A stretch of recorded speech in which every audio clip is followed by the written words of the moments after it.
I really thank all my mentors who went out of the way to teach us these philosophies of how do we deal with people, and that's where it was formed.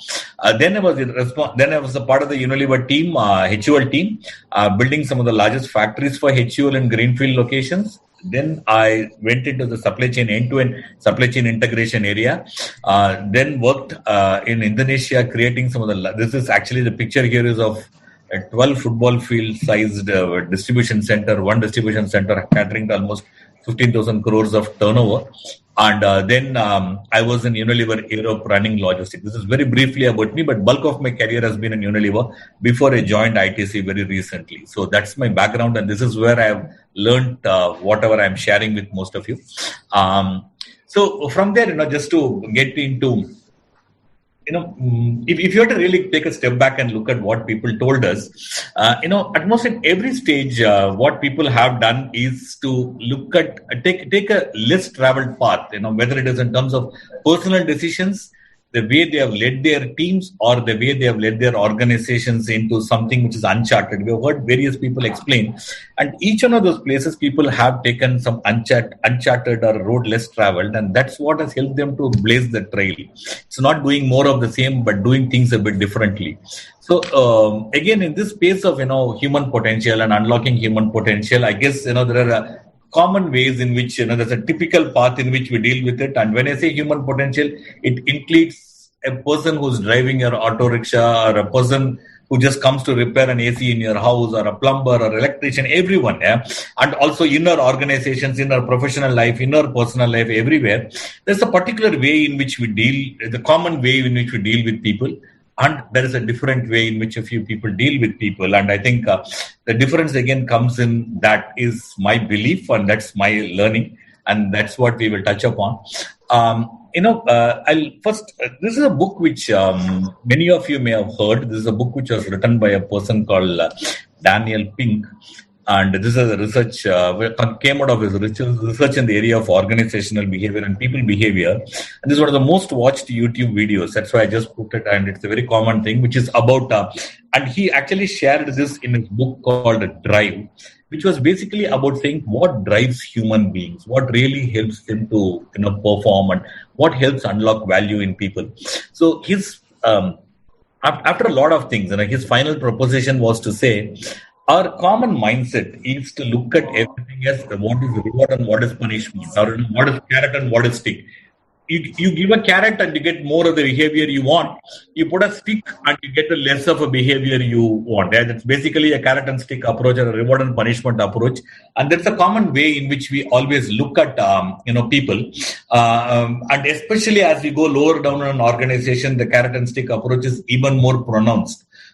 So the question is, his study was there to say that, while that's the common approach, what really happens is, the three things which matter most to people based on various experimental studies they had done across the world. His hypothesis was to say that three things drive performance.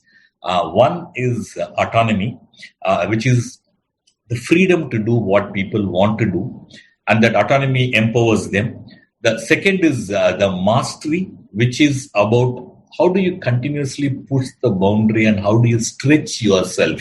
And, if today this is your, there's some way by which, you expand the box in which you are today operating. It's in terms of getting a skill, it's about achieving something which you have not done till now, which actually makes you feel that you have become a bigger person. Yeah. That's the second one, which is mastery. And third is purpose, doing something, not just a drudgery, but there's something larger thing which is beyond me, which I'm trying to achieve, and I'm a part of that. I'm sure all of us have heard the story of someone went and asked a guy, what are you doing? And he said, I'm cutting a stone. While someone else said that I'm building the best temple in the world. And who is likely to be more motivated? The person who thought he's cutting stone, or the person who is building best temple in the world? And that's purpose, which is making us connect to something larger than that immediate day-to-day drudgery which we all go through in life. I think that's basically what he said is what drives performance, and this is what really motivates people. But then the question is, while this is all very good and it's all, everyone understands that this is what is important for people higher up in an organization, billions of dollars have been spent in leadership development, and there's a significant progress in this area across the world, including in India. The question is, how does it appear to people who are lower down in an organization or lower down in Maslow's triangle? And how do you actually help them? How do these things work for them? That's basically what we will try to talk about today. Why is this topic relevant? I think that's equally a very important thing. I'm having a difficulty in moving the slide. Just a minute. Yeah. Why is this topic important? I think that's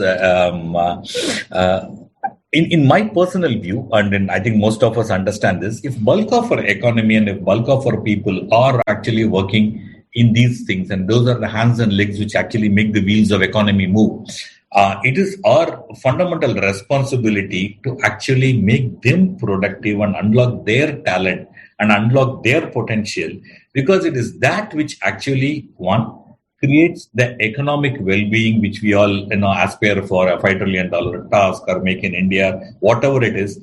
In order to unlock that, it is in that layer of the society that we need to go and unlock. It not only unlocks the economic value by unlocking their potential, it also brings meaning to their own lives. And I think, that's an equally a big responsibility for people in leadership positions. And so it's a once in a lifetime opportunity for all of us. I think we have a population which is young. All of us know about the population dividend which India is sitting through. And therefore, this is the time for us to make that contribution and make an impact and difference in the lives of a large number of people, which eventually has an economic consequence for us, which is what we all want. At the same time, it has a very positive social and a well-being consequence also as a society. So therefore, it's something which is of paramount importance for both economic and social perspective. Yeah. I'll start with a simple hypothesis, and then we will get into some of the lessons which I've learned. I think, there's been a lot told about leadership, and there's been a lot of conversations about what is the purpose of leadership, what is leadership, what is it all about. For me, I thought a very simple way to frame it is to say that, the purpose of leadership today at least is not just to make money, but it's actually to make meaning. Do we need to make money? Do we need to create economic value? Absolutely, yes. We have to earn the right to live. But then that's only a very small part of what is it that we want to do. But a much larger thing is, in addition to that, we need to make meaning. We need to make meaning for ourselves, for the enterprises we lead, and for our consumers, for our customers, for the society at large, and for every employee who works with us. When we are able to make it meaningful for them, I guess we eventually create that virtuous spiral of value, virtuous spiral of engagement, which eventually creates sustained both economic value as well as social value in the long run. So the purpose of leadership, the hypothesis is, how do you actually create meaning for the people who work with you, who work for you, who are your customers and everyone else? Yeah. So that's where I start with. The first lesson, therefore, in this, in unlocking human potential, needless to say, I'm not going to delve deep on this topic, because this topic in itself deserves a separate, I think, 1 hour, and we will not get into that. It's a very detailed topic, and I some very interesting lessons in this, but we will not get into that space. But I guess one of the most important things, obviously, is to recruit the right people. Those of you who understand Tamil can see this Kural, which is a very, very, someone wrote, Thiruvalur wrote this 2000 years back, which explains the entire concept of identifying the right people and getting the right people to do a job. This topic has been discussed extensively. It is there in Jim Collins' book. It has been there everywhere. All of us who lead teams know that we need the right person, and only then things can happen.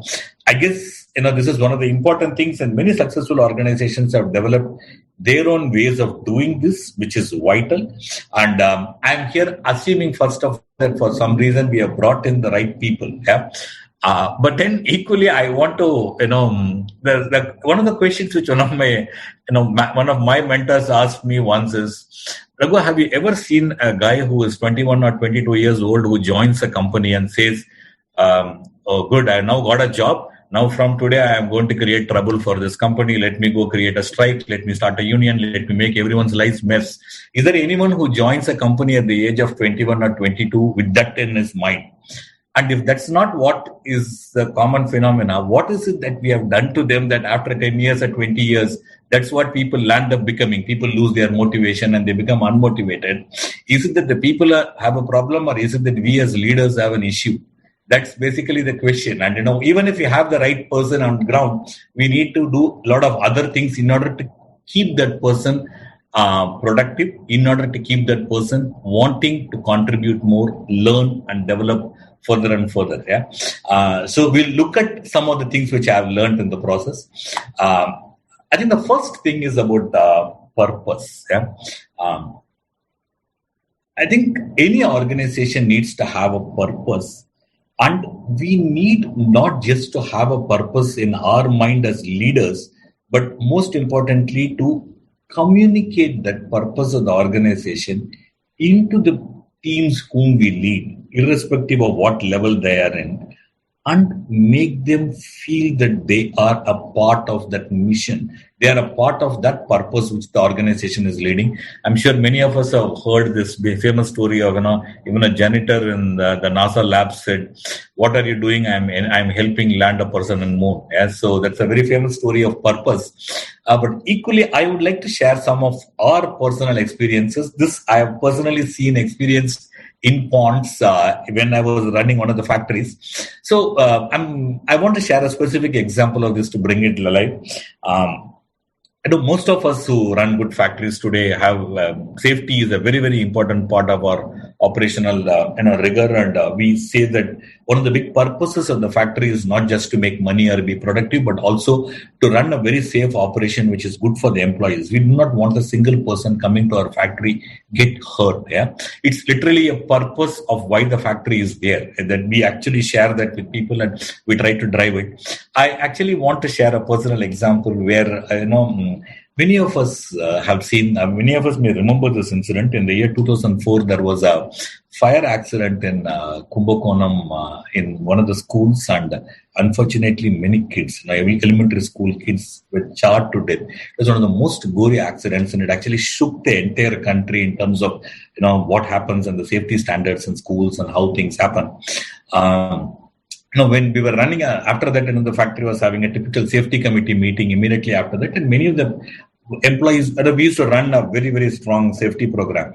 Many of the employees used to feel very strong, and they felt very strongly about it, because many of them, when it's about 20 years back, many of them had kids who were going to school at that time, and they said, look, even in the schools in which our kids go, the similar problem is there.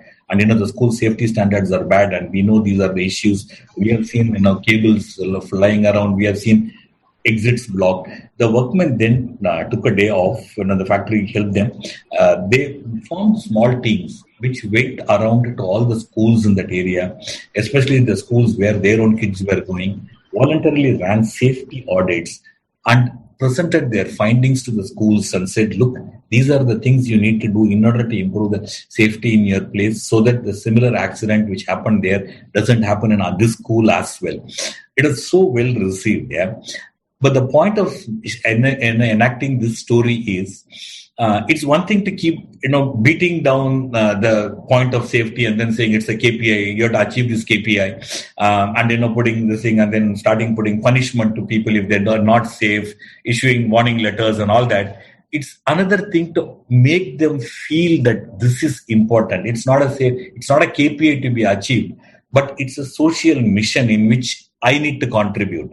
When that happens, when that shift happens in people, that is when a purpose of the factory gets translated into the identity of the person.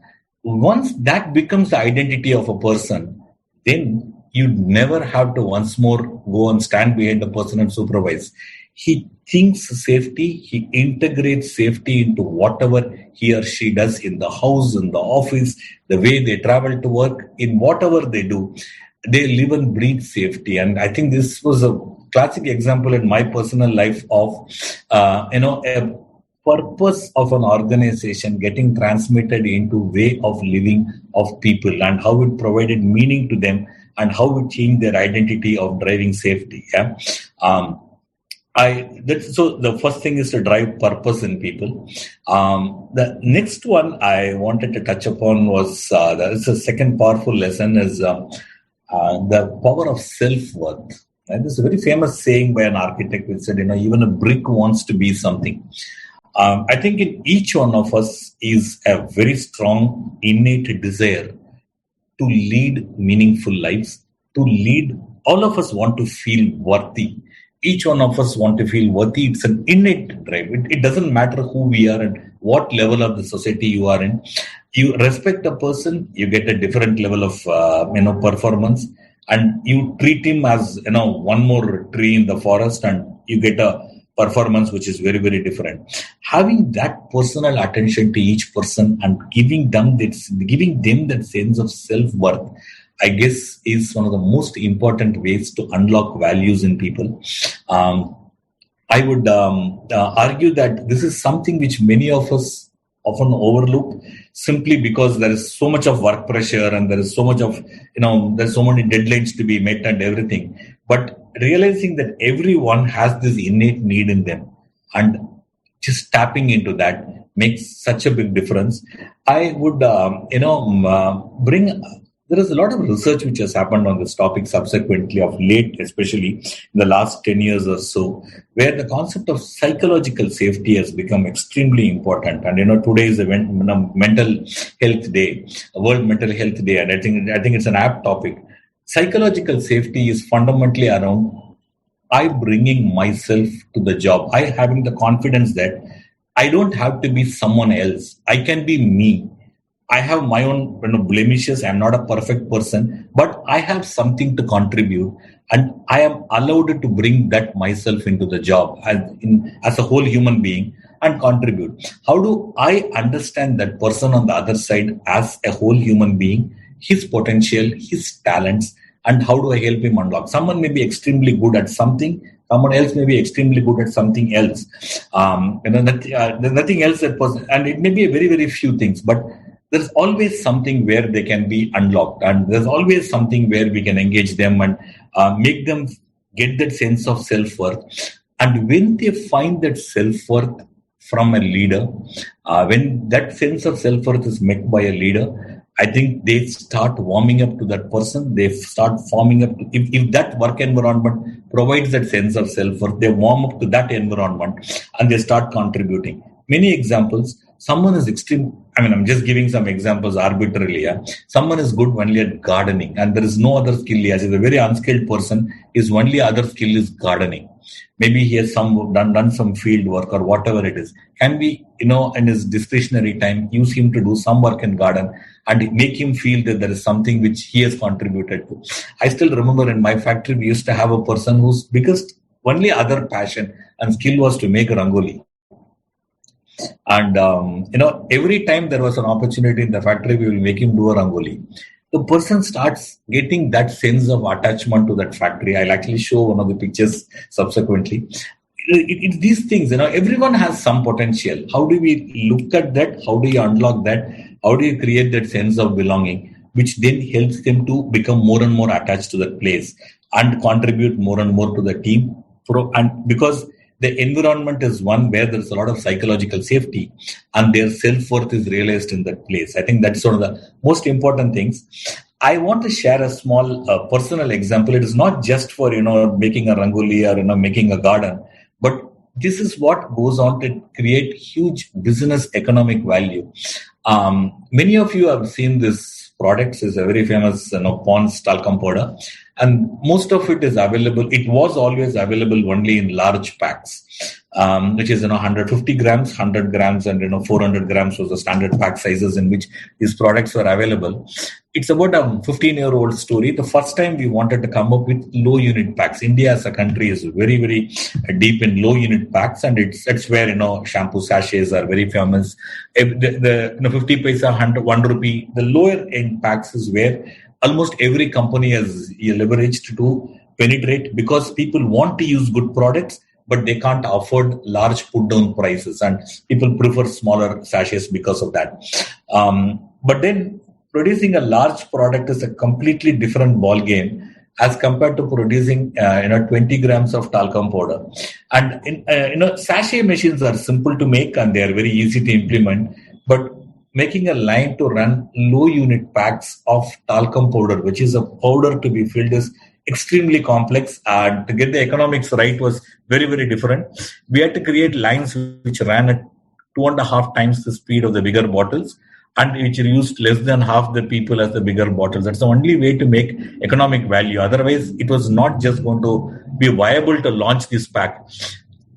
A team of workmen actually solved a completely complex, engineering feat, and they finally helped to launch this entire product, which actually today, 15 years down the line, is as large a category as the main pack. So that sense of self-worth just doesn't go. It is actually a mission of the entire factory to solve this problem, because they felt this is what is required to secure the future of the factory and make a meaning.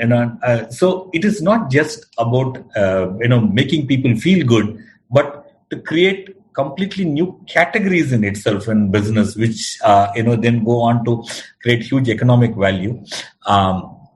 Therefore, the sense of self-worth and how do we learn how to unlock it is very important.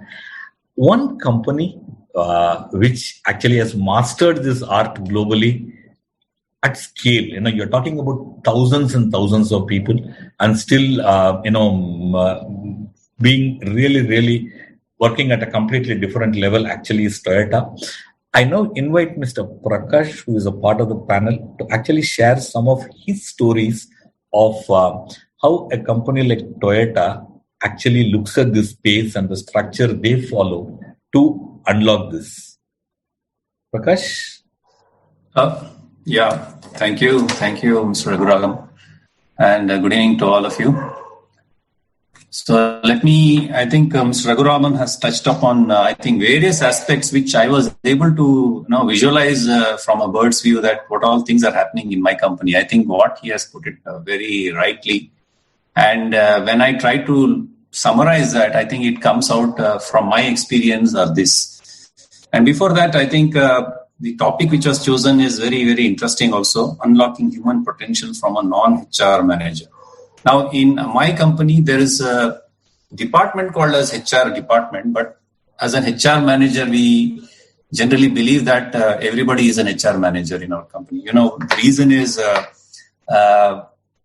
whoever has got subordinates, I think he becomes a HR manager. So in our company, we call every frontline supervisor as a HR manager. The reason is he needs to take care of his people. That's a fundamental belief or value system, you can say. So what I would like to just give you an overview about this so far, the topic which Raghuraman explained, and from Toyota viewpoint, what are those things? So just it comes out as a two important thing. One is, of course, commitment to beliefs, philosophies, and common values. And I think in my last 25 years of experience in working with Toyota has been, which comes out as a Toyota way. Of course, I think every company has their own way, but I think you might be seeing in the slide, it is written as 2001. It's a very interesting, information as to why this 2001 came. It's not about any version of 2001. It's actually the Toyota way is coined in 2001. The background is very simple. Toyota was a global company even by then. But one thing which was missing was on its DNA. The DNA was actually in Toyota is actually passed down from, like what we say in India, Guru Shishya Parampara. So there is no such thing called written rules actually, but people actually just follow it. I think it was very common even in India also. This Guru Shishya Parampara, there was no such thing called as it is a rule book. I think the Guru explains the things and Shishya follows it. The same system existed even in Toyota also. But when the Toyota started expanding to various other countries and the culture, they found that there should be some kind of a common values which everybody should be able to understand. I think Mr. Raghuraman was mentioning about the value system and the purpose. So I think here, this is where it was coined as Toyota Way 2001. The entire DNA of Toyota was summarized in these two important things called as continuous improvement and respect for people. I think the continuous improvement has got little technical aspects which deals with taking challenging assignments and doing continuous improvement and go to the facts, go to the place where things are happening and do it. But I think the second important thing I would like to say is, which is very apt to this today's evening topic, is respect for people. Now, I think this respect for people is a very, very interesting thing, because I learned it over a period of time. I was seeing that respect for people means just wishing them and saying very nice, talking very nicely. It is not so in Toyota actually. Respect for people actually has got a different meaning, which is the second portion, which I feel it is a total employee involvement and empowerment. So now I would like to explain a few things. Basically, I think every company must and should have the value system for a long-term survival of the company. And I think the important point which Raghuraman was mentioning was about the purpose. I think this is, most of the companies do have this vision and mission system, but how these are actually realized into the day-to-day work. I think that's what Toyota has been forefront in trying to drive this across the people. And it's another example for me was on lead by example. I think I have heard a lot of stories, and we even have the movies on this. When I think there was a serious crisis in Toyota Motor Corporation about, I think it was the oil crisis, and there was a labor strike, and it was big issue. And then who actually had to lead? It was actually the top of the company, which person had to leave first before he can ask others to leave. And this was a very, very big learning, and that's where the real union and management, the issues were realized, and also they also framed that they are the two wheels of the vehicle. Without one cannot run without the other. So here it comes basically the beliefs, philosophy, and common values. And what you see here is a past president of Toyota Motor Corporation, is Fujio Cho, who coined this, what is called as Toyota Way, realizing that the value system has to be across all continents and cultures. And through this, I think what we call as HRD is not a department, we call it as Human Resource Development. So it's a very key message, which I have learned it through this, is lead your subordinates through thorough communication. I think one important point, even Raghuraman was mentioning, how do you communicate? How do you make sure people understand your purpose or the purpose of the company or the existence of the company? I think this is very, very important from even my experience, that if you are not good at communication, and here my experience is communication doesn't mean I inform somebody, I tell somebody that's it over. So for my experience, my own personal experience, I have given one very nice example. It's a communication between mother and child. How even a child, if he's not able to speak also, the mother understands what is the need, and the other way also. So this is one area where even though you don't know the language, but you are able to communicate. I think we think that language is the only one, but it's not so. So understanding it's your subordinates, empathizing with them and trying to give them the support is what it makes a thorough communication. And second important thing is to unlock potential is assigning subordinates a challenging work. And it's not just assigning, it's also seeing it through. So that means the leader has got responsibility to actually see it through, supporting it and facilitating it. Of course, not doing this job directly, but it is important that he needs to do it. And important thing is slightly challenging work. What it means actually, in my experience in the last so many years, is you are able to do a certain level of tasks. And when you are assigning the task to your subordinates, you have to give it slightly little above that, or not too high, because you should not make your subordinates fail in his job. It should not become too we call it as muri, or very difficult, cannot achieve. So slightly, assigning a slightly challenging work and seeing it through. So this is what creates some kind of a motivation and a confidence in the subordinates that he's able to now next time challenge the next level of. So this is what we call it as a continuous improvement and challenge, which is there in the first pillar of Toyota Way. So this is actually happens in a day in and day out. So these are things that actually Toyota Way is like a philosophy, value system, but actually these are concretized into what is called as Toyota business practice. How to put the Toyota Way into actual practice down to the level of working level, even at the shop floor level or the lowest level of people. So these are some of the things. I think these are very nice things. But however, let me talk about total employee involvement. Now, one important thing which came out was respect for people.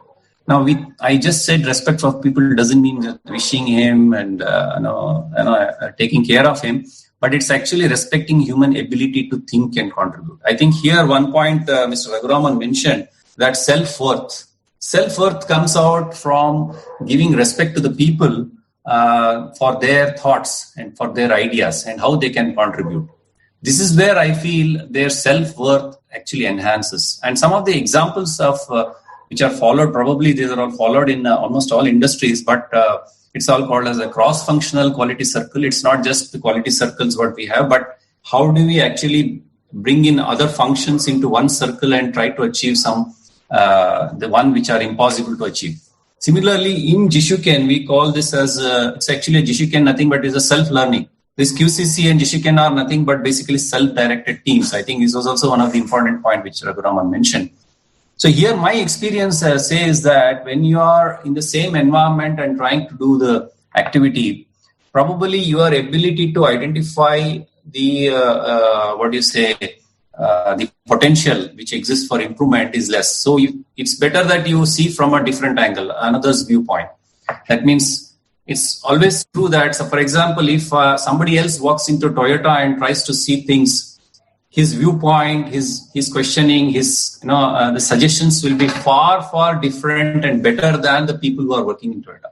So this is what we mean by Jishuken, where we make sure that the cross-functional people are brought in and they are assigned the task of course, it could be anything. It could be about 3 days or 7 days. So we have, of course, defined steps to do it. But my experience is that this kind of an activity unlocks the potential of the person. I think he was mentioning about Rangoli and so many examples. Here I found one example, an operator is able to identify the things which are not able to be identified by an engineer for improvement. And we could find through this exercise, he was so good in the CAD, which we were not knowing.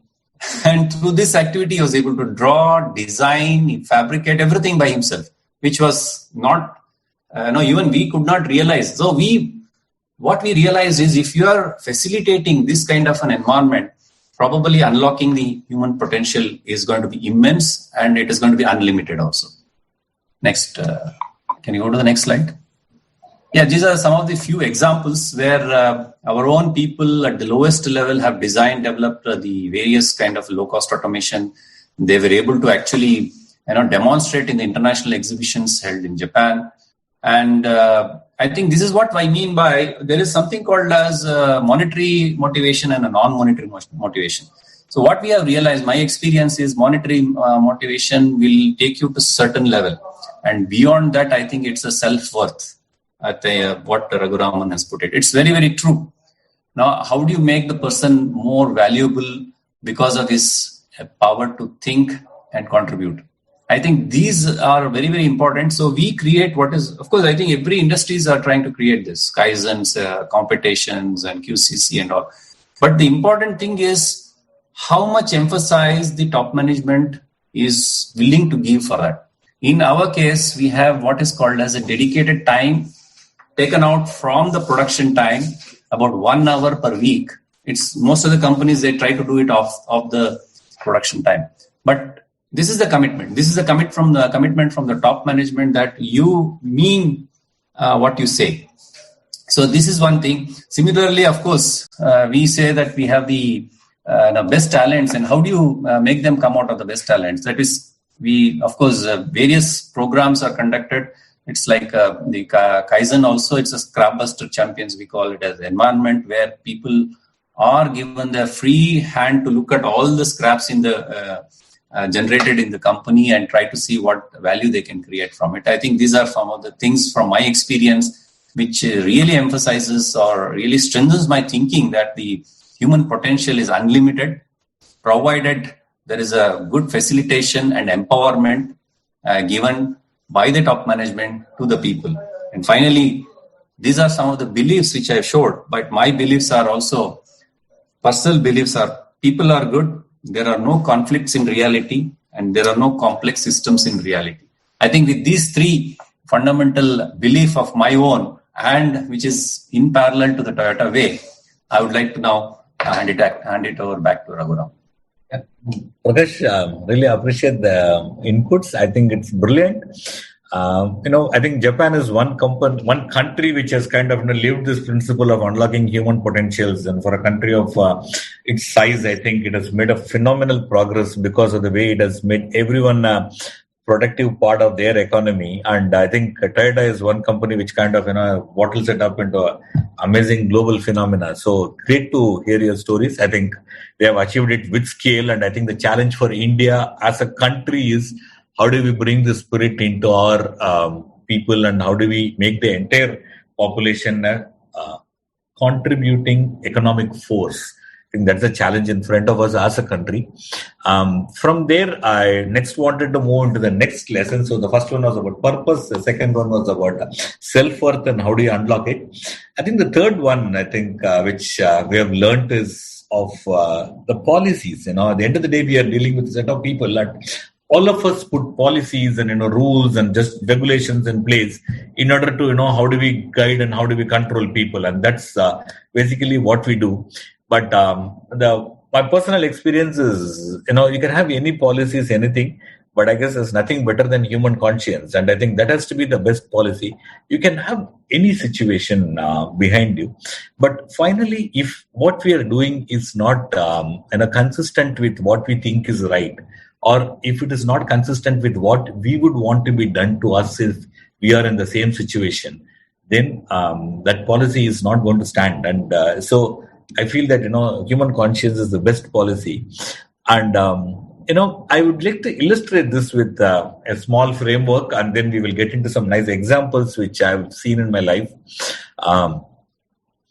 There's a classic dilemma in all this. Yeah? So one is, on the one axis is autonomy. There's a high autonomy or a low autonomy across one axis, and on the other axis is discipline. It's a high in discipline and low in discipline. Yeah.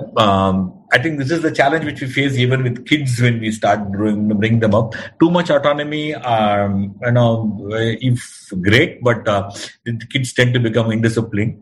So our fear always is this. It starts from here. And so all of us are afraid that we will land up in this box.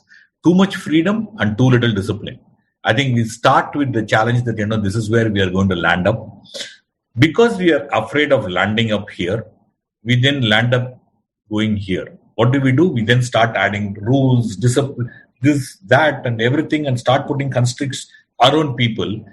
And we are hoping that we will get high discipline. But what we don't realize very often is we slowly lose away the autonomy and the empowerment in the process. And then we land up having a lot of discipline and too little autonomy and a lot of rules, regulations, and everything. You get a sign, let this thing signed and that thing signed, so many things. But after some time, what we realize is we eventually drift into this, because once we have lost the autonomy and empowerment, and once you have gone into a high discipline area, over a period of time, it's very difficult to maintain the discipline, and then people actually eventually drift into the lower box. And we land up in the red box, and many organizations which have eventually landed in the wrong place actually have gone through this cycle, and it's actually a vicious cycle. Fear of autonomy, therefore put too much discipline. That discipline doesn't hold good, and so therefore it eventually deteriorates into very poor performance. Whereas the sweet spot actually lies here. Yeah? How do you actually bring this alive in the way we run our systems and policies and the way we run this? I guess is one of the biggest challenges. And I think the organizations which are successful are able to do this very well. It's easier said than done, but I would like to explain with a couple of examples to bring the story a bit alive in a better way. The first one is about, when I was in Pons, I learned it the first time in Pons. It actually had individual reward system. I'm talking about 1997 to 2003 is when I was in the Pons factory and then it shifted. It used to have individual reward system for every worker. The worker in the shop floor was rated. He was transparently told what his rating was and why he was rated what he was rated. And that was and the job of the supervisor was to transparently share it with him. And use that sharing and that engagement opportunity to actually help that person become better. And that's what it does. Over a period of time, when you run it with a lot of judgment and not as a way to reward and punish people, but as a way in which you can actually develop people. When you do it that way, then it was possible even then to work with people at that level and land to them a differentiated reward mechanism. Yeah. And some of the best people would easily accept that, yes, this person is really good and no wonder that he's getting rated higher. Yes, his contribution is more. But then I also have a role to play and I get rewarded for what I do well. So there's a very, very transparent process which used to be actually communicated and it used to run very well.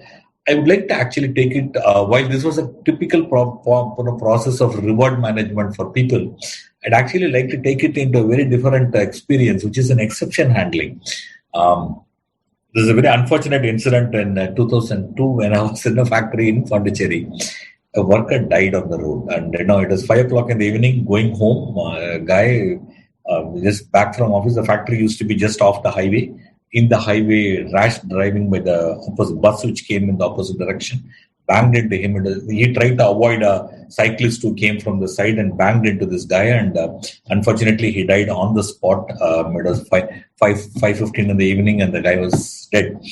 Such an unfortunate incident, and funeral happened and everything, and then we put up he was one of the best workmen in the factory. We actually, from the factory side, we communicated to the management saying that no such a thing has happened and there is a loss of life. He was one of the best of our workmen. This has happened, and we were all feeling very shaken. That factory started sometime in 1985. So this is the first loss of life of an employee in the factory, and people were also quite impacted.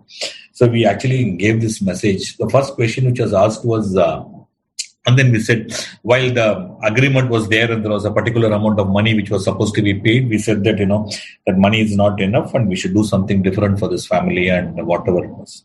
So the first question which was asked was, the money is all fine, but does the family know, the surviving wife, what is the size of the family, and is the surviving wife, is she capable of handling a financial, kind of money which you give her, or will someone cheat her and take away all the money and leave her with nothing? Because is she even savvy enough to do all that? So, luckily we knew something about the family, so we had actually shared all the details, and then the company gave, what was told to us at that time was, we created actually a trust for the family. There were 2 kids to be educated. The kid at that time, the elder one was 4 years old and the younger one was 1 year old. The company created a trust in which the company deposited some money, and then it made 3 people from the factory as trustees to run the trust for 18 years till the kids went into college and the family was completely self-sufficient. So we were not just giving them money, but the factory, the 3 people in the team formed, which was made responsible for the family to stay safe and do well for the next 20 years. And last year, the trust was dismantled because the kids have all grown and they've all got jobs now. And so they just dismantled the trust and gave back the entire corpus back to the family at this time. Just to say that, these are the kind of things which you do.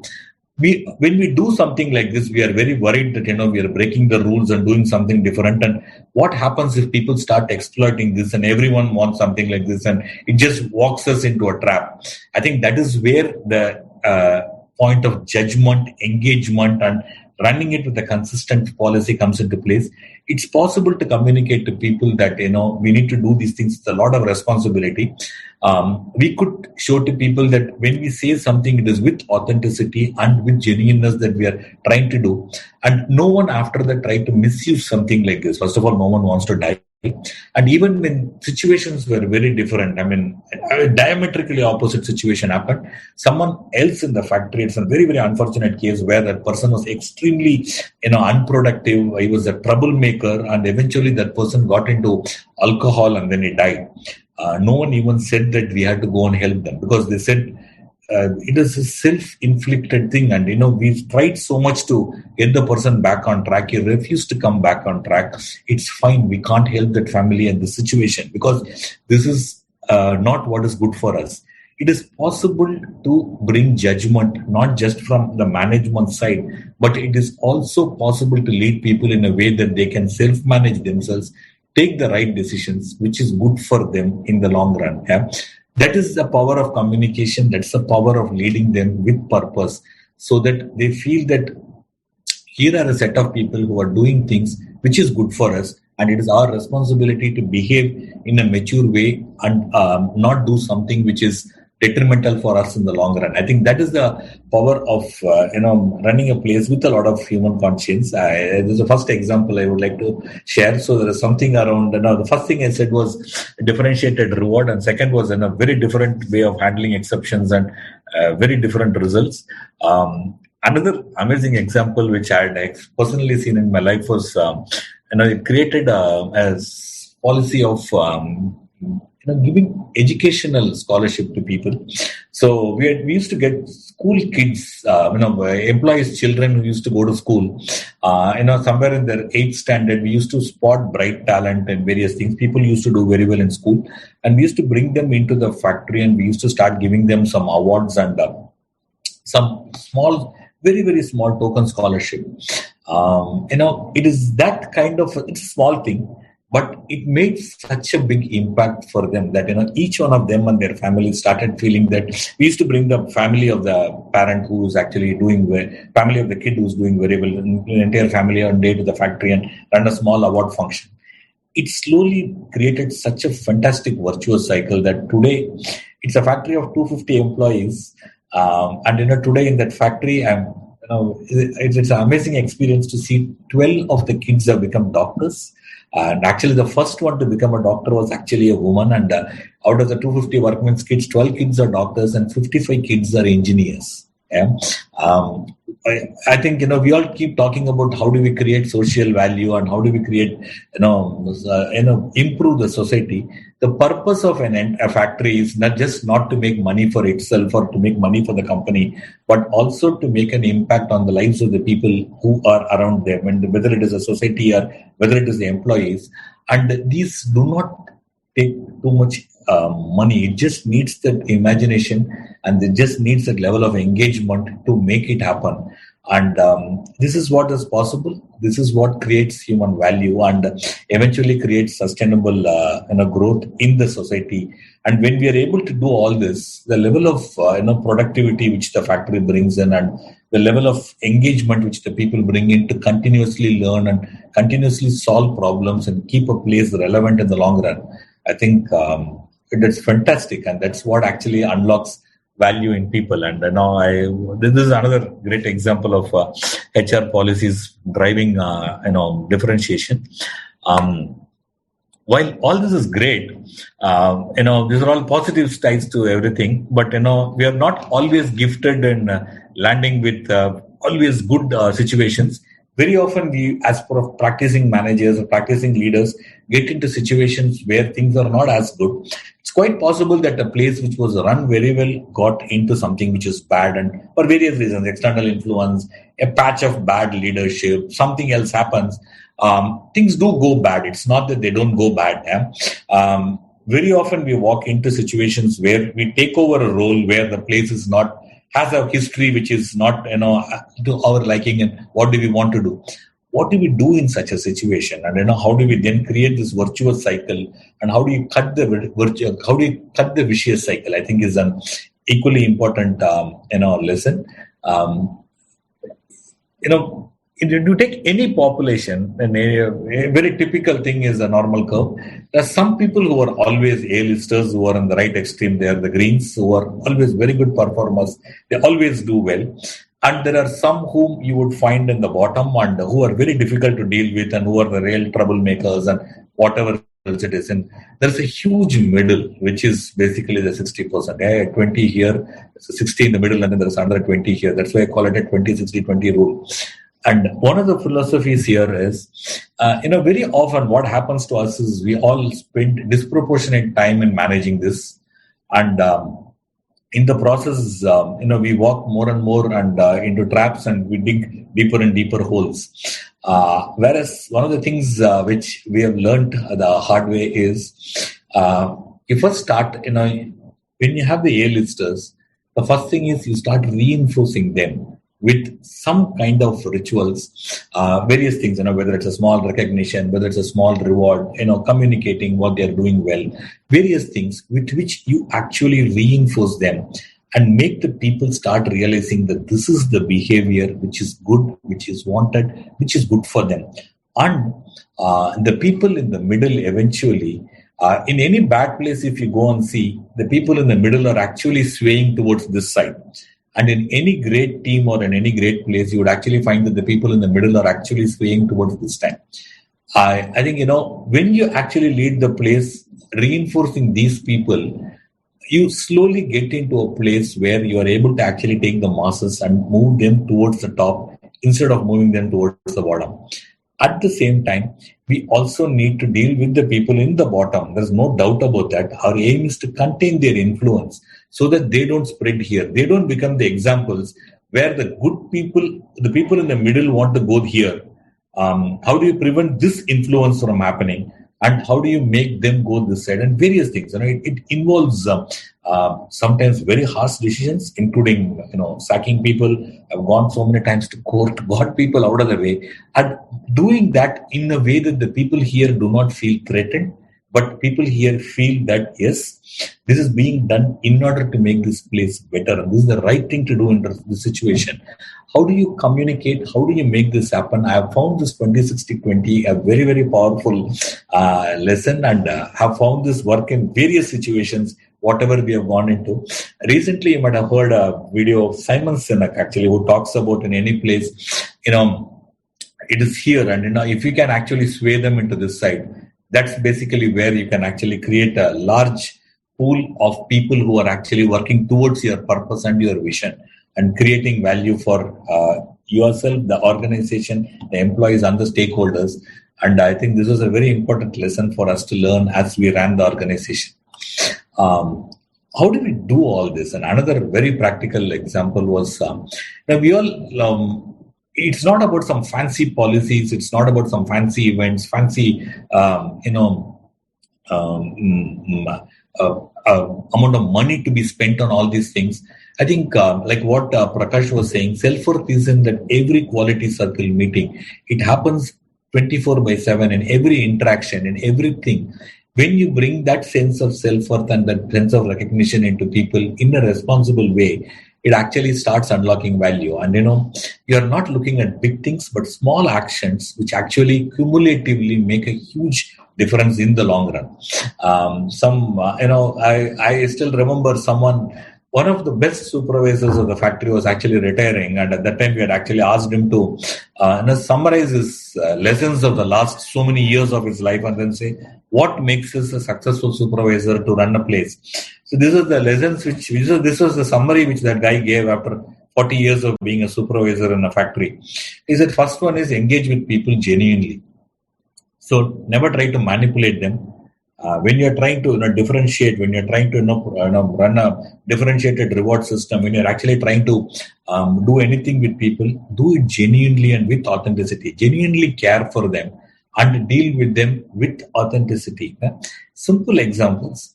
One, if a fellow doesn't come to work today, tomorrow when he comes to work, his message was, after you distribute work to everybody else, take him on the side and ask him what happened yesterday and why you did not come to work. Is there a problem?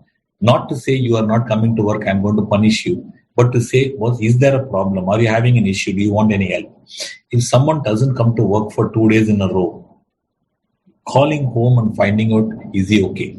Is there a problem? Never to find out why is he not coming to work, but always to find out, does he need a help? even if the person is actually taking a leave out of laziness or out of misbehavior, when the person knows that there is someone who is caring for him and he's not just a brick in the wall, but if he doesn't go to work, there is someone who is bothered that he didn't come to work and is checking to find out if things are okay. Yeah, that simple act of dealing with a situation like this genuinely, there's so many such opportunities which we can do, which can actually help us to create that sense of belonging and that sense of caring. The next one is catching them do small things right. Whether it is a quality circle, whether it's a small reward for, there's a quality day, there's a safety day, in each one of those things, recognizing the best quality circles, sending the best people to Kaizen competitions where they go and win and they come back, showcasing back in the place that, look, these guys, when they did this, they got an award, and creating that sense of, you do a good work, you are rewarded, what you do matters to us. We are so proud that this is what you are doing. I think is a major sense of how it unlocks value. Similarly, one of his messages to us was, sir, every time someone does well, does something good, the next time when a senior manager walks into the factory, we should take that senior manager to him and make him recognize the work he has done, so that that guy feels that what work he does is just not a waste, that there is someone who's looking at it, everything that person does, and is recognizing him for that. Yeah. And the third one is engaging beyond work. No one is just a number who is just coming to work because you pay him a salary. So, engaging with them in their personal life, if there's a small function in the family, go and visit them regularly. There's literally not a single family function in those good places where someone wouldn't go, visit, be there, because for many of them, someone senior coming from the factory is their sense of self-worth. And that's basically why this is very, very important. And when that happens, you slowly start creating a much stronger level of involvement and a much stronger level of performance eventually. And all of this eventually gets back into performance because people feel good. The psychological safety is good. They feel wanted. They contribute more. Yeah. The other thing was the entire factory itself is a community. Yeah, so various things happen. Whether it's a family day, whether it's Saraswati Puja, the Ayudha Puja happens. Various things.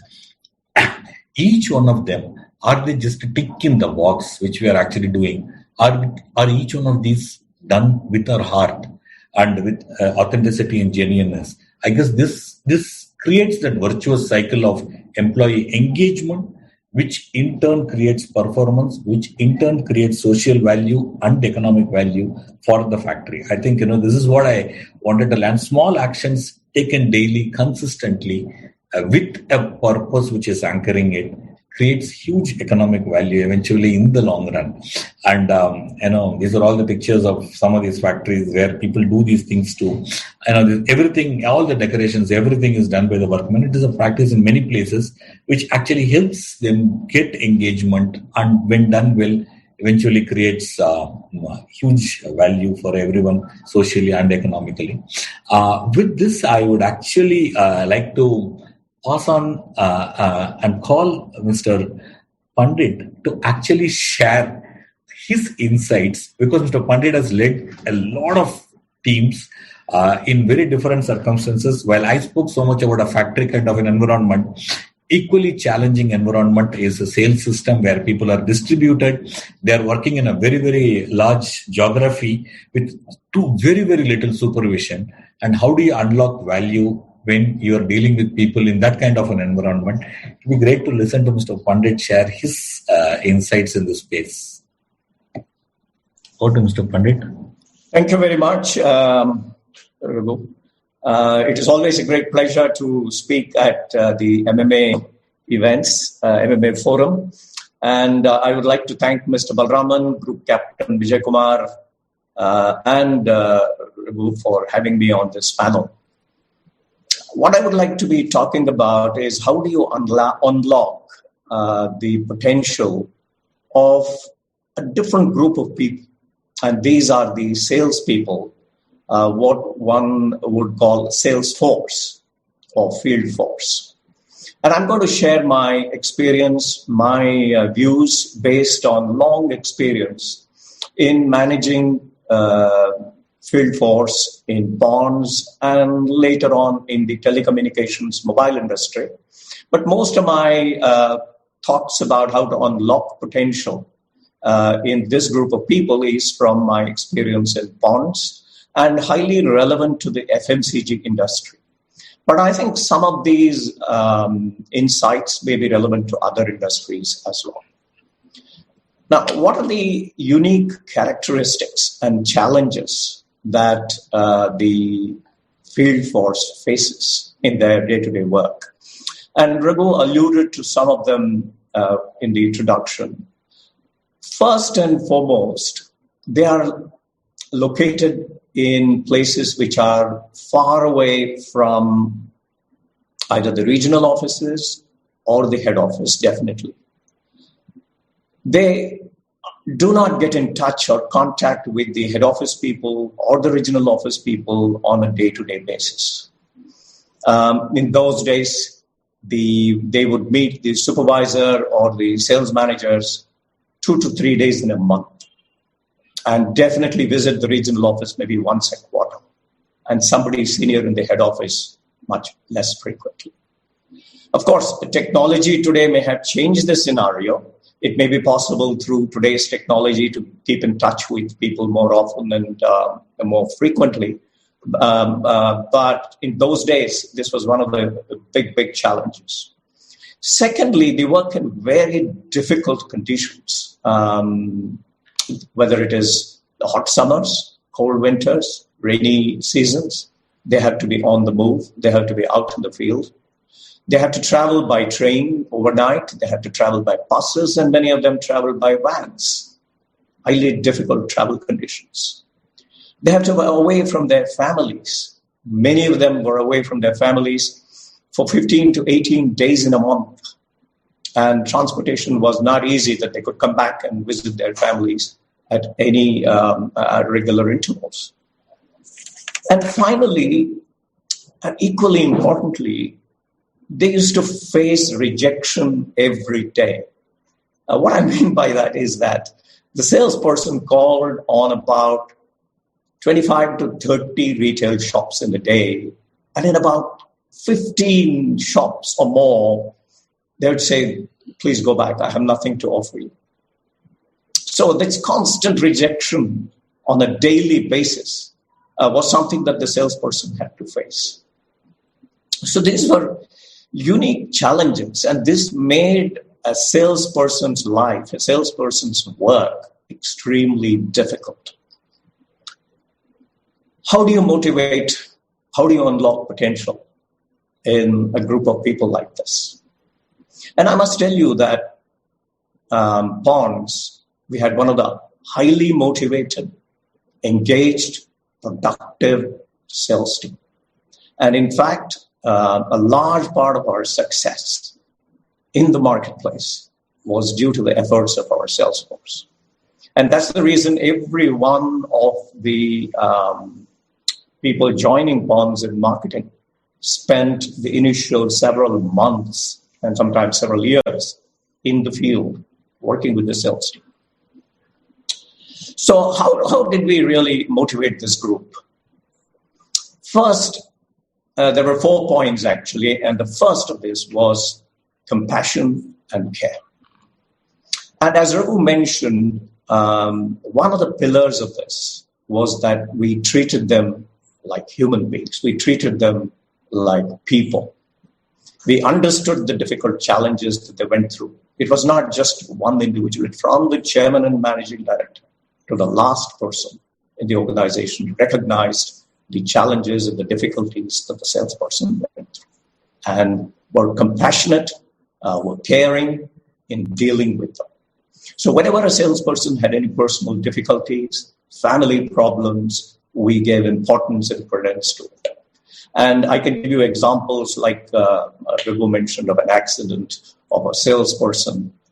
And we took care of his entire family.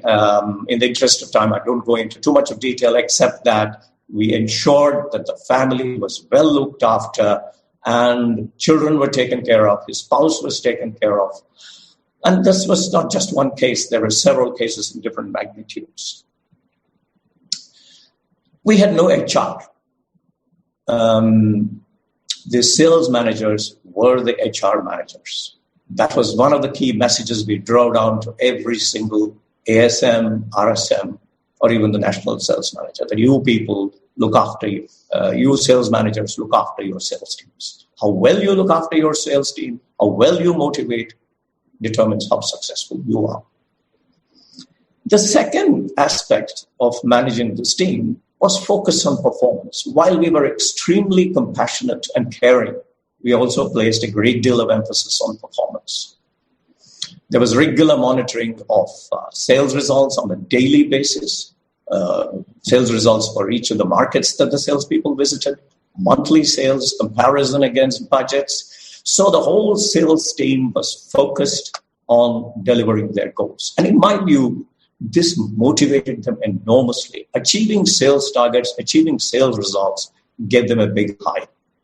And those salespeople, we were doing well, and many of them did well, were really on top, feeling good about themselves. So getting them to feel good was driven through this performance. And the third was discipline. And I go back to the box that Raghu drew over there. And what I'm talking about may be slightly different from some of the principles Raghu enunciated, but this is typical of any field force, and that's why it's called a force. It's like your Fauji, armed forces, where discipline is extremely important.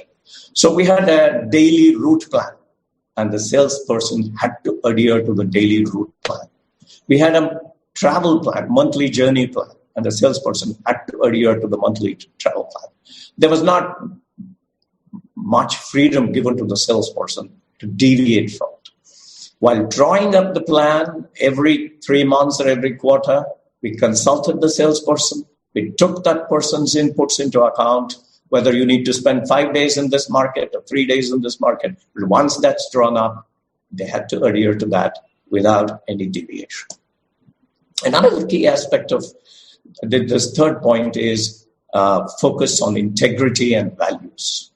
One of the areas where we used to be really tough, take stringent measures, is when a salesperson was found not adhering to values of financial integrity with regard to dealings with the retailers or with regard to the authorized dealers.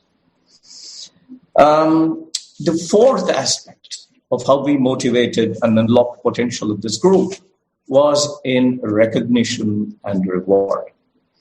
And in recognition, I go back to, again, some of the key principles that Raghu enunciated. We gave a lot of respect and a lot of recognition to the salesperson's contribution to the business. Again, right from the top of the organization to every single individual, we recognized that the salesperson made a huge difference to our business, contributed immensely to our business. And that recognition gave them a huge sense of self-worth. Now, in terms of rewards, financial rewards meant a lot to the salespeople. So there were two components. One was an incentive plan, which was linked to achievement of targets. And the salesperson could achieve, I don't remember the exact figures, but almost much more than their basic salaries by achieving sales targets. But equally or more importantly, we had sales contests. And these sales contests were really some of the great motivators for salespeople. And we used to circulate to the entire team, the rankings of persons who achieved, won the sales contest, won the first prize, won the various prizes in these contests. This was a huge motivation for the sales team. And they would talk about it to their families, talk about it to the entire dealer networks, talk about it to other colleagues.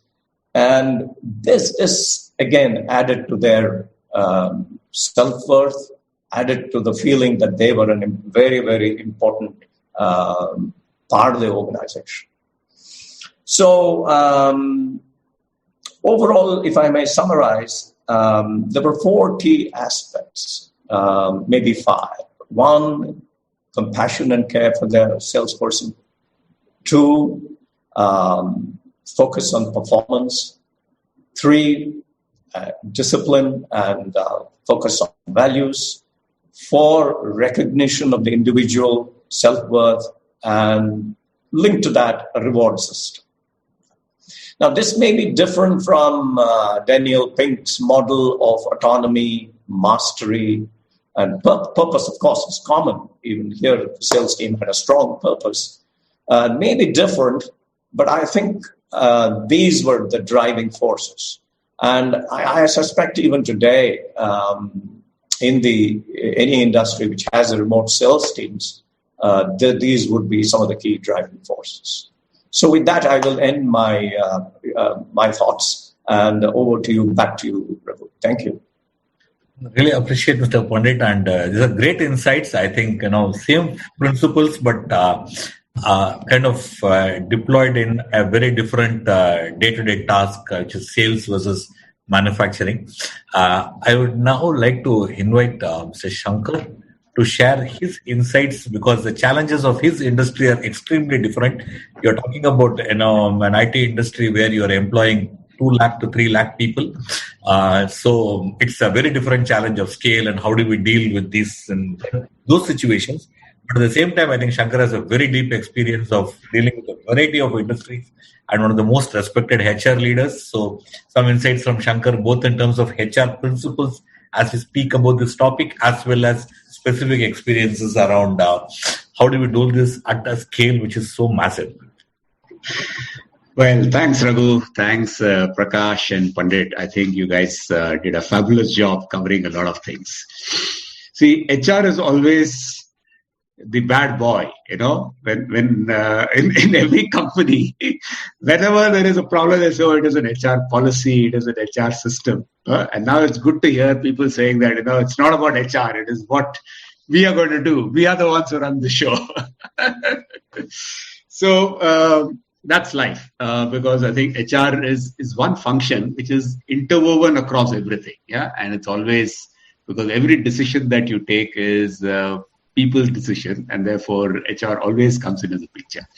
Now, and I think there are 2 or 3 points I want to talk about. I mean, we can go on debating, but I just thought, for the interest of time, just 2 or 3 points. One is, how is it different in the service industry where the scale is huge? Yeah, when you look at a factory, it's maybe 2,000, 3,000 workers.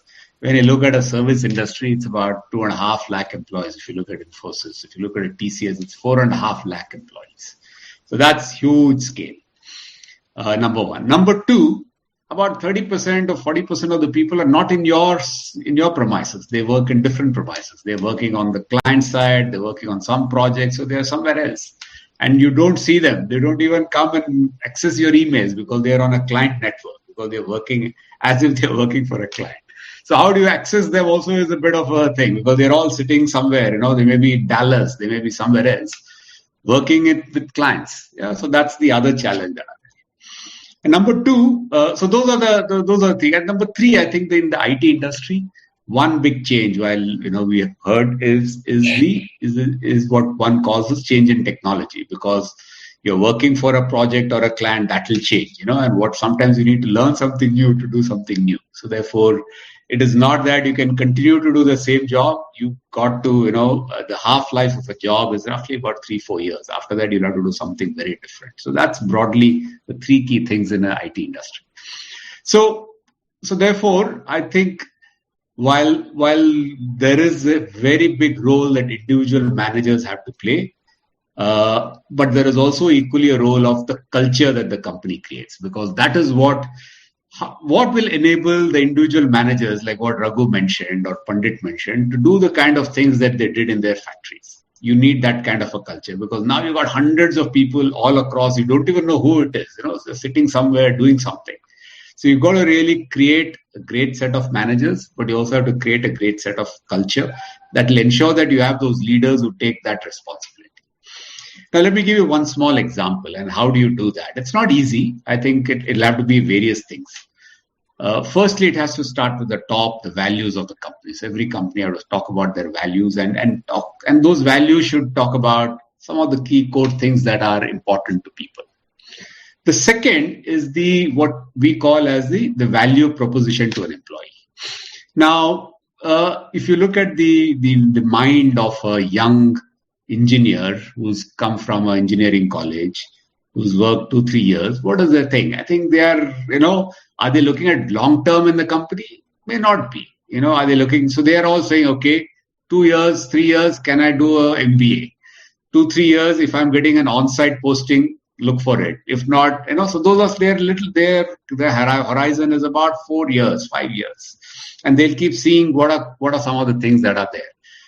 Some may choose different careers, some may continue, but it's all dependent on different things. So you got to really ensure that you take that career horizons in the 3 to 5 year kind of range for the young people, because they are very different. And what are the 3 things that they want? I think if you look at the kind of people that we hire, the 3 key things for them is career growth and learning. That's their first thing. They're saying every 2-3 years, I want to see some growth. I want to learn. So career growth is very important to them, and learning. Number 2 is they also want to work in a great environment, good teams, bosses. So that is the second big thing that they want. The third area for them is really compensation, and compensation linked to performance. They're saying, okay, if I do well, I want compensation. And therefore, because they see the market, they'll work for 2-3 years, they see what are the skills in the market, and therefore, compensation becomes important. So what we did, and one of the ways to really engage, is to create what we call as a value proposition. I'm just giving you a small example of what we did in Infosys, and other companies will have something similar. And when we did our own study, we said there are 3 things which are core as a value proposition from Infosys. The first one is to give them a job where they can make an impact, which is all this thing about purpose. Meaningful, purposeful jobs where they can make an impact. So that's the first pillar of our value proposition. The second pillar is where we say you will have continuous learning and growth. And what we call in our own language is your career will never stand still. So you got to have, that is very important in this industry, and you got to create that thing. And the third one is we say, listen, this will be a culture or an employee experience which you will value. So there are these 3 things. So the first one on this whole purpose is where we kind of do things like, the focus that we have, what we call is the vertical engagement. While the companies will do a lot of activities to engage because of the scale, the managers have to engage on the job, on the challenges of the job and what they are doing for the client. So create that purpose. And we also have various team events where they really say, okay, what is our purpose? What are we delivering to our clients? And they talk about it. So, and they do innovation stuff similar to what they do in Kaizen. We have got something called Be the Navigator, where they do basically the whole thing of kind of what we call as design thinking, understanding the problem of the customer and solving it on their own. So those are some of the things that we encourage them to do. On the learning, yes, career learning, we got to create lots of learning paths, encourage them, give them a lot of rewards. So they got to keep learning, and everything is online. In India, online learning is not very popular. People will take and they'll give it up because, we've seen that they don't do it. But now I think we've seen in the last 6 months, twice the number of people are learning. So therefore, learning is becoming important, and online learning is important. I think the third one is this culture. And our culture is about various things, about recognition, about ensuring that there is the teams that are there is the right managers, all of that we got to ensure that is provided. So to build a culture, I think companies have to create a value proposition and ensure that you train the right managers, you send the right messages, and the leadership kind of puts the focus on it. I think those are some of the things that we need to do at scale. So the difference between a factory and this is probably the mindset of people. While at the base they are same, but their career horizons are different. What they're looking for are different. And they're also somebody who you don't see every day. They are in different places. So how do you really manage it is a very big challenge. So I'll stop here. I think we can go on. But I think that's the first part about the issues in a services company. I think the second part I want to talk is the role of HR, because I think when we speak about all of this, the key thing comes is, what does HR do? I think if you look at, in the end, HR's role is to create systems where you create managers like Raghu and Pandit and Prakash. That's the first thing, because you've got to get the right people who do the stuff. So you want to create the system where those are the people who are put in the right job. So you identify them, you train them, and that's the system. That's the first thing. The second thing is you got to really ensure there is a system where there is a culture, and I think that's where you create EVPs, you talk about the learning, you create what are the core things, what is important to that group, and provide those as an ecosystem. But then it's still left to the manager to make all this happen, and therefore you have to then train the manager, and that's very important. So those are some of the things that HR needs to do. There are lots of changes. I think Raghu spoke about that bell curve, roughly this 20, 60, 20. Now, if you look at most of the tech companies, they'll say, we don't want ratings, so therefore there is a big thing saying, why this, so therefore these are newer trends. For each of those, you need time, you need things, but there is now lots of thinking which says, maybe that bell curve is not right. Maybe there is a different thing that you got to do. So there are lots of newer ideas that all of us are trying to say how we can do that. But what is not what cannot be ruled out, or what is the most important thing, is this conversation, the conversation with people. And that's where we insist on this, what we call as a vertical engagement of the manager, talking to people on what they need to do, how they need to grow their careers, etc. So again, I think we can speak. It's not an easy thing. It's a tough challenge. There are different things that we got to see. The mindset of people is continuously changing. So we got to also keep changing our systems there. We got to have culture where the managers and leaders are there who do the right thing. So how do you really create the ecosystem for them to do it? All those have to be done. I think that's some of the role that HR has to play. So I'll stop here, and then maybe we can look at any questions and take them up. Yeah. Shankar, thanks a ton. I think very different perspectives and very different challenges. It means, I think, and while we all marvel at the kind of scale we have achieved in this industry in the last 20 years, I think what has gone behind it is this, thinking which has actually created this kind of a scale which we have been able to achieve. So we need to wrap it up here. Yeah, okay. I would like to end with this last slide. I think, it's the concept of the and which Kannan spoke about. I would like to request Mr. Balraman to kind of, pick up from here and wrap up the session as well as open up for Q&A. Well, there's not much time for a Q&A. You see, the only point here to note is that we need to be both human-oriented and task-oriented. You have to be human-oriented because that is a fundamental requirement in India. Most of the people are from the poor backgrounds. They do not have a sense of self-worth. So if you give them a sense, if you recognize them as individuals, they are extremely grateful and they'll give their life for you. And under Maslow's hierarchy of needs, most of the Indians coming from poor families are in the affinity need spectrum. So you need to treat them as one team, and that is the maximum reward they expect. Beyond money, they expect recognition. Raghu,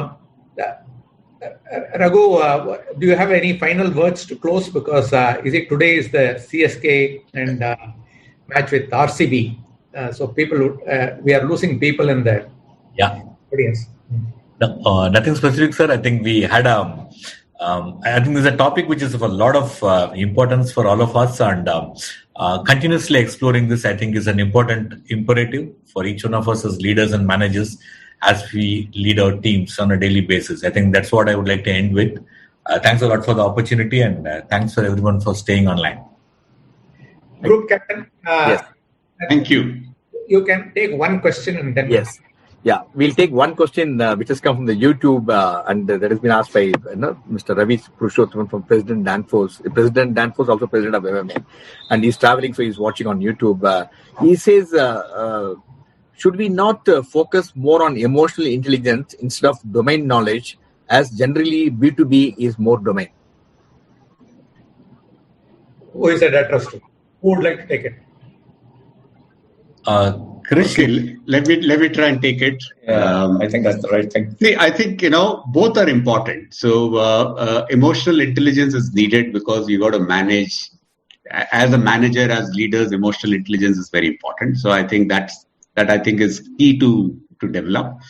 But, in different levels, I think different things are important. As you start the career, I think I would say domain knowledge will be very important for a leader as much as emotional intelligence.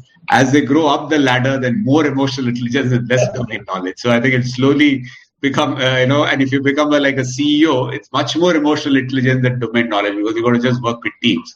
But when you're a first level leader, I think you need both equally. But I think, the importance of emotional intelligence is growing given that you're dealing with people whose aspirations, whose things are changing much more. So you've got to be much more conscious of that.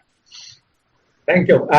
We can take three more questions, one for each of the panel. And after that, you and I will not speak, Vijay. We'll just close. Okay. Thank you, sir. One more question which has come is psychological safety is important nowadays as a role of people leader. The personal leadership development for leaders is key. Kindly share your suggestions to integrate this part of people leaders' roles. Who wants to take it? I'll just take a try at this. I think, like anything else, it has to start from the top, first of all. I think it's the job of the top leadership to create an environment of psychological safety, create an awareness of this topic among the people who are actually leading people in the organization, and then create that positive cycle by, spotting good acts of this being created and making examples out of positive cases, which slowly creates the environment of psychological safety and a virtuous cycle, which actually then helps more and more value getting created out of it. I think this is the way it can be practically integrated into any operating environment. Okay. Two more. There's a question from Mr. Krishna. He's asking, by asking the sales team to follow a strict schedule, are we not limiting their autonomy? How to convince them that the schedule is to be fit in their benefit? It's fair for their benefit. Actually. This goes to Lakshmi Narayan Pandit. Yeah, a good question. Very good question. I think what we did was that while drawing up the schedule, we involved the salespeople. We involved the salesperson. We involved the supervisors. We sit together and draw up the schedule. So their inputs are valuable and taken into account. But once the schedule is drawn up, there has to be a very strong case to deviate from it. So it's like why should either the army or any of the defense forces or any services forces, why should they have discipline? Why not complete autonomy? Because there is a tremendous benefit in having that discipline. You take their inputs, but then follow it. That's what I would say.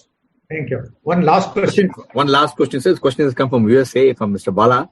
He says, I've been asked to write a reference for someone I sacked for incompetence. He is so desperate for a job. What is the correct approach for me to take it now? Mr. Prakash? Sorry, sir. Can you repeat it? I lost it. He has to ask. He has to do a recommendation for someone. Be truthful. What can you do? He fired someone and now he is written to him to give a reference and he's very desperate for a job. What should I do? I fired him for incompetence. Yeah, I think he would have fired him from his viewpoint of view about the incompetence, because the organization needs and other things may not be fitting him. So if he is able to fit himself in a different organization, I think he should not hesitate to give a recommendation for him, unless it is an integrity issue. Krish, similar case you would have faced quite a number of them. What's your views on this, Ms. Krish Shankar? For me, no, I think, we have to be objective. I think the point is, everybody, I think if there is, you can say, listen, these are the things, this has been his career, or these are some things he did. But in this role, he had these challenges, but overall, this is where it is. So you've got to just mention what is one or two areas that he was incompetent for in that last role, but also say what are some of the strengths that you've done over the years so that you give a balanced report. And then people can make their own choice. I don't think you should be judgmental, but you got to be objective. Say that in that last job, these were two areas that he struggled with, but this is what it is. And then let the person take it up. Yeah, that's what I would recommend. Great, sir. Thank you so much, gentlemen. And as a token of our appreciation for sparing your valuable time, and we usually what we present is we give a couple of hundreds of masks on your behalf. Yes. We are going to present 400 masks on your behalf. This will reach a couple of NGOs and a couple of areas where the need is so much, because this is a way we thought very needy at the time. Thank you so much for sparing your valuable time, and all the people who are still watching, please, we are going to feedback. Kindly, your feedback is very important. I can assure you, I think the power play has only started. The power play, what has been conveyed during this match, what we heard from 4 outstanding speakers, it's excellent, and thanks so much and for sharing your great insight. Thanks to Mr. Balraman for really putting together and bringing thing, and thanks to Raghu, outstanding presentation. Thanks to our distinguished invitees this evening, Mr. Pandit, Mr. Krish Shankar, and Mr. Prakash. We would like to have a continued association with MMA for more events of similar nature. Have a great evening, have a great weekend, and watch. And we wish, being in Chennai, let CSK win. But anyway, the best team win, actually. And I know people are watching from Bangalore and different part of the country, but may the best team win. And thank you so much. Stay safe. Thank you very much. Thank you. Thanks to everybody. Bye-bye. Thank you. Thank Bye-bye. you.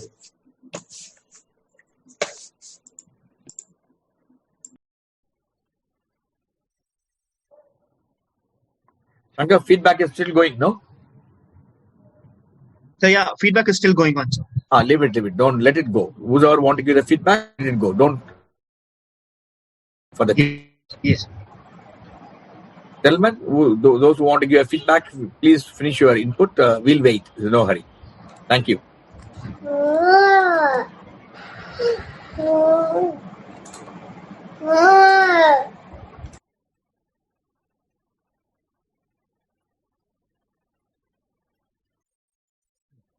Order பண்ணியா கொடுத்துரு